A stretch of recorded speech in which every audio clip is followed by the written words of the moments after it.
नमस्कार, मैं गायत्री बाग, सहायक प्रोफेसर हिंदी विभाग उड़ीसा राज्य मुक्त विश्वविद्यालय में आप सभी का स्वागत करती हूँ। आज का विषय है रस सिद्धांत। भारतीय काव्य शास्त्र में सबसे लोकप्रिय विषय रस सिद्धांत रहा है, जिसका आज हम चर्चा करेंगे।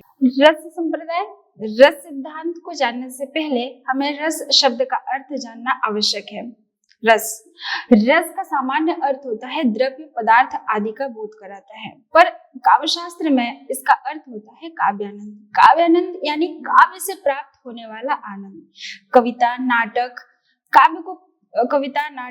काव्य को पढ़ने, सुनने या देखने से जो आनंद या अनुभव प्राप्ति होती है, जो अनुभूति होती है, उसे रस कहा जाता है।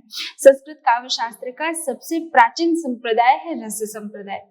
रस के प्रवर्तक आचार्य भरत मुनि को माना जाता है।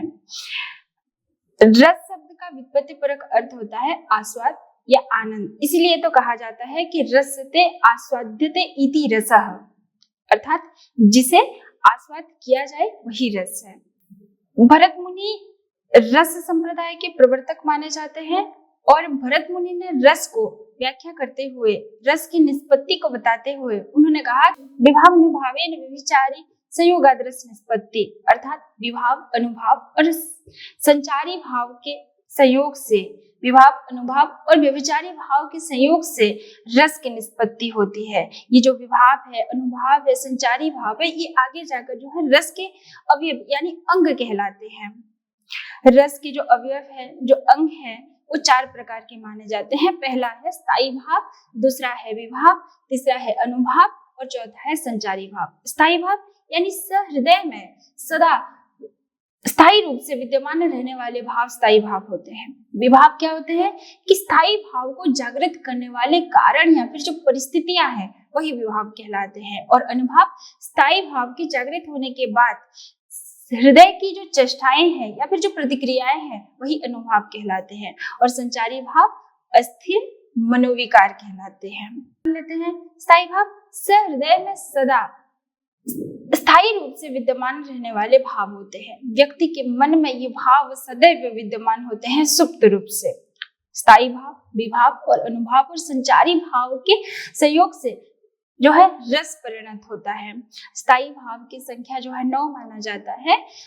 स्थायी भाव और उससे उत्पन्न होने वाले रस के बारे में हम कुछ उदाहरण देखेंगे। जैसे रति स्थायी भाव है, इसका रस जो है श्रृंगार रस है। भय स्थायी भाव का जो रस है भयानक रस है। उसी प्रकार हास का हास्य रस, जुगुप्सा स्थायी भाव का विभत्स रस, शोक स्थायी भाव का करुण रस, विस्मय स्थायी भाव का अद्भुत रस और उत्साह स्थायी भाव का वीर रस, निर्वेद का शांति और क्रोध का रौद्र रस। तो सहृदय के मन में जो भाव सदा विद्यमान रहते हैं, उन्हें स्थायी भाव कहते हैं। और जिसके अंतःकरण में यह जागृत होते हैं, उसी व्यक्ति को आश्रय कहते हैं। विभाव क्या है? स्थायी भावों को जागृत करने वाला कारण है। कारण हो सकता है व्यक्ति या फिर परिस्थितियां हो सकती है, जिसे विभाव कहते हैं। इसके 2 भेद है, आलम्बन और उद्दीपन। स्थायी भाव को ये जागृत करता है। आलम्बन विभाव क्या है? जिस पात्र को आधार करके सहृदय का स्थायी भाव रस में परिणत होता है, स्थायी भाव को रसास्वाद तक पहुंचाने का कारण बनता है आलम्बन। उदाहरण के रूप में हम देख सकते हैं कि व्यक्ति के समक्ष एक शेर खड़ा है और शेर को देखने के बाद व्यक्ति के मन में जो है भय उत्पन्न हो रहा है। तो शेर यहाँ पर क्या हुआ? शेर कारण हुआ, शेर परिस्थिति हुआ, और यहाँ पर आलम्बन का कार्य करता है शेर। या फिर ये जो कारण है, ये जो परिस्थिति है, इसी को हम आलम्बन कहते हैं। आलम्बन विभाव के 2 भेद होते हैं, एक है विषय और एक है आश्रय। जैसे मैं थोड़ी देर पहले आप लोगों को उदाहरण दे रही थी शेर का, तो शेर यहाँ पर कारण और परिस्थिति के रूप में आलम्बन हुआ, और आलम्बन को 2 भागों में विभाजित किया गया। क्या? विषय और आश्रय। और विषय को आलम्बन भी कहा जाता है। और आलम्बन का उदाहरण यहाँ पर शेर, जो कि कारण और परिस्थिति के रूप में आप लोगों के समक्ष, व्यक्ति के समक्ष प्रस्तुत है। आश्रय क्या है? जैसे पहले ही मैं कह चुकी हूँ, आश्रय वह व्यक्ति है जिसके मन में ये भाव उत्पन्न हो रहा है। उद्दीपन विभाव, उद्दीपन विभाव क्या है कि स्थायी भावों को उद्दीप्त करके उनकी आस्वादन योग्यता बढ़ाते हैं, स्थायी भाव को रसास्वाद तक पहुंचाने का कारण में सहायक होते हैं। उद्दीपन विभाग को भी दो भागों में विभाजित किया जाता है, जैसे आलंबन की बाह्य चेष्टाएं और बाह्य वातावरण। उद्दीपन, अगर हम सरल शब्दों में समझने की कोशिश करेंगे तो आलंबन का जो व्यवहार है, उसकी जो क्रियाकलाप है, उसके जो देश काल की जो स्थितियां हैं, वही स्थायी भाव को उद्दीप्त करती हैं, वही उद्दीपन कहलाती है। उदाहरण स्वरूप, जैसे व्यक्ति के समक्ष शेर उपस्थित है और शेर वहां पर गर्जन कर रहा है, तो व्यक्ति पहले से उसके मन में डर है, उसके मन में भय है शेर को लेकर, और फिर उसी में शेर जो है गर्जन कर रहा है, उसी में शेर गर्जन कर रहा है, जिसके चलते व्यक्ति के मन में भय का जो भाव है वह और भी ज्यादा उद्दीप्त हो रहा है। तो यहाँ पर जो है उद्दीपन इसी तरीके से समझा जा सकता है। फिर आगे देखेंगे अनुभाव, रस के तीसरा भाग, तीसरा अंग अनुभाव को देखेंगे। अनुभाव क्या है कि अनुभाव जो है स्थायी भाव को जागृत करने के पश्चात होने वाली आश्रय की चेष्टाएं। अनुभाव आश्रय के भावों के सूचक होते हैं। यहाँ पर आश्रय कौन है? व्यक्ति है, क्योंकि व्यक्ति के मन में भाव जागृत हुआ था तो व्यक्ति ही आश्रय कहलाएगा।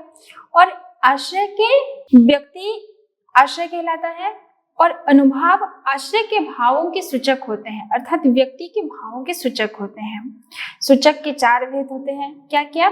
कायिक, वाचिक, आहार्य और सात्विक। कायिक क्या है? शरीर से संबंधित चेष्टाएं हैं, शरीर के अंगों से संबंधित चेष्टाएं हैं। वाचिक क्या है?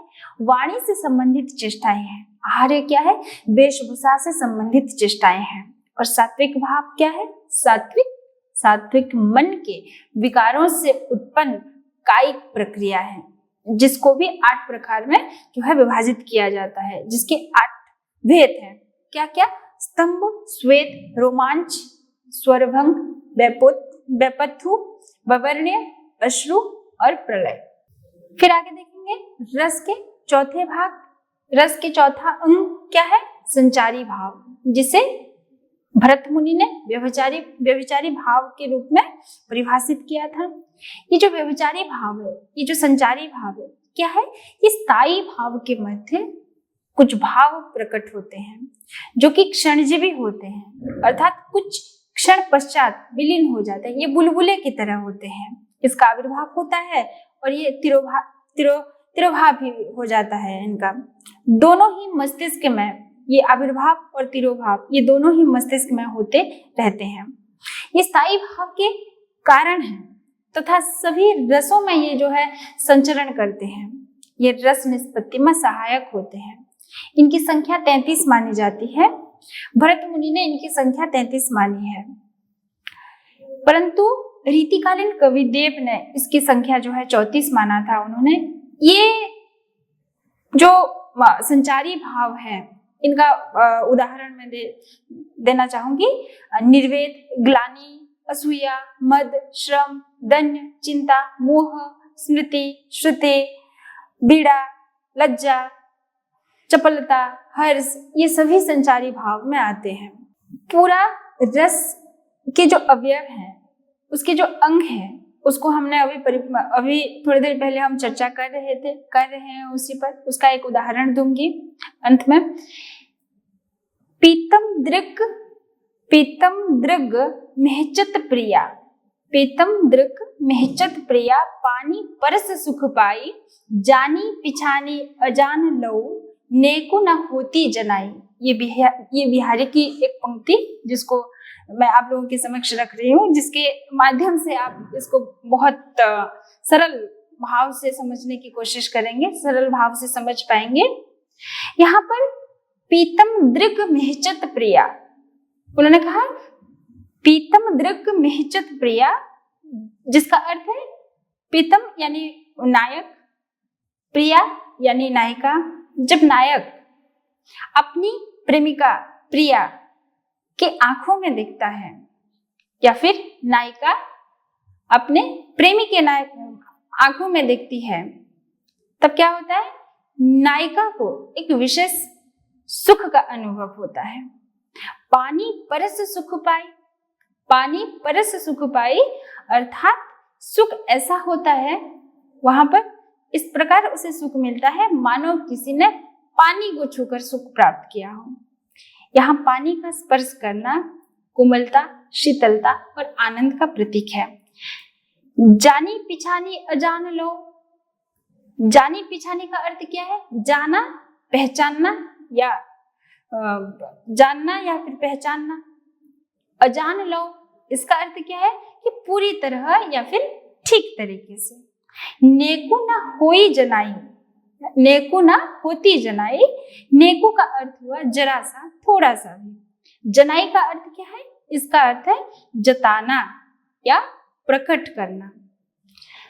यानी ये जो पूरी पंक्ति है, पीतम दृग महचत प्रिया, पानी परस सुख पाई, जाने पिछाने अजान लो, नेको न होती जनाई।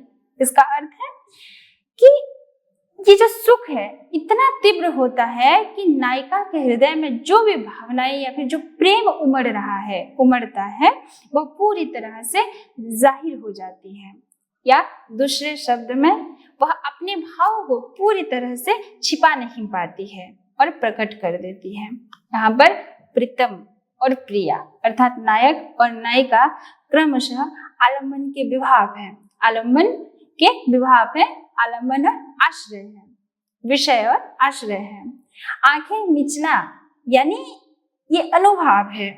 यहाँ पर नायिका अपने मन के भाव को छिपा के नहीं रख सकती है और वह जो है प्रकट कर देती है।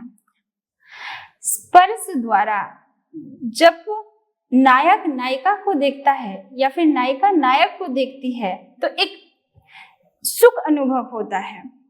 जैसे पानी को किसी ने छू लिया है और उस पानी को स्पर्श करने के बाद जो शीतलता, जो सुख प्राप्त हुआ है, वहां पर स्पर्श द्वारा जो सुख प्राप्त हुआ, जैसे हर्ष, मोह, आवेग, इस प्रकार के भाव नायक और नायिका के मन में जो है जागृत होता है, यही जो है संचारी भाव है, अर्थात सहृदय के मन का स्थायी भाव। इन तीनों का संयोग पाकर श्रृंगार रस के रूप में जो है अभिव्यक्त हुई है। तो इसी प्रकार से विभाव, अनुभाव और व्यभिचारी भाव के संयोग से रस की निष्पत्ति होती है। और आज के कक्षा में इतना ही हम चर्चा करेंगे। आगे की कक्षा में रस के प्रकार को देखेंगे, रस के संप्रदाय को देखेंगे, रस को किस प्रकार से विभिन्न आचार्यों ने किस प्रकार से उन्होंने परिभाषित किया है, उनकी परिभाषा को हम पढ़ेंगे, चर्चा करेंगे। धन्यवाद।